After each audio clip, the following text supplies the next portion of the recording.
കഴിഞ്ഞ വീഡിയോ കണ്ടവർക്കറിയാം, നമ്മുടെ ഫ്രണ്ട് ഇവിടെ പൂനെ ഏകദേശം 1,00,000 കിലോമീറ്റർ ഓടിയ ഒരു ഫോർച്യൂണർ എടുത്തിട്ടുണ്ടായിരുന്നു. അപ്പൊ അതിന്റെ ഗ്ലാസ് ഇപ്പൊ മഴക്കാലൊക്കെ തുടങ്ങിയതിന് ശേഷം എതിരെ വരുന്ന വണ്ടികളൊക്കെ വരുമ്പോൾ ഭയങ്കരമായിട്ട് റിഫ്ലക്ഷൻ ഒക്കെ ആയിരുന്നു. അപ്പൊ നമ്മൾ ഗ്ലാസിന്റെ ഒരു സ്പെഷ്യലൈസ്ഡ് ഷോപ്പിൽ പോയി. നമ്പർ 1 ഡോക്ടർ ഗ്ലാസ് എന്ന് പറയുന്ന പൂനെയിലുള്ള ഒരു ഷോപ്പാണ്. അവിടെ പോയതിന് മുകളിൽ ഡയമണ്ട് കട്ട് ഒരു പോളിഷ് ചെയ്യാനാണ് പോയത്. നമുക്കറിയാം, ഇപ്പൊ കാണുന്ന പോലെ ഇത് ഈ പ്രൊഡക്റ്റാണ് അവർ യൂസ് ചെയ്യുന്നത്. ഏകദേശം 200 ഗ്രാംസിന് 25,000 റേറ്റ് വരുന്നത്. അവർ അതിനകത്ത് ഡയമണ്ട് ഡസ്റ്റ് ഉണ്ടെന്നൊക്കെയാണ് പറയുന്നത്.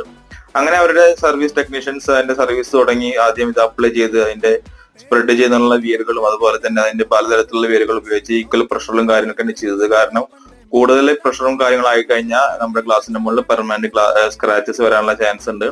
അങ്ങനെ വർക്കൊക്കെ കഴിഞ്ഞ് അവര് ലാസ്റ്റ് ടെസ്റ്റ് ഒക്കെ നീക്കി. നമുക്ക് എന്തായാലും നല്ലൊരു റിസൾട്ടാണ് കിട്ടിയത്. നമുക്ക് ലാസ്റ്റ് കാണാതിന്റെ എന്തായാലും നമുക്ക് പെട്ടെന്ന് 1,00,000 കിലോമീറ്റർ ഒക്കെ ഓടുമ്പോൾ ഇങ്ങനെ ഗ്ലാസ് ക്ലീനിങ് ചെയ്യുന്നത് നന്നായിരിക്കും. നല്ലൊരു വ്യത്യാസമുണ്ട്.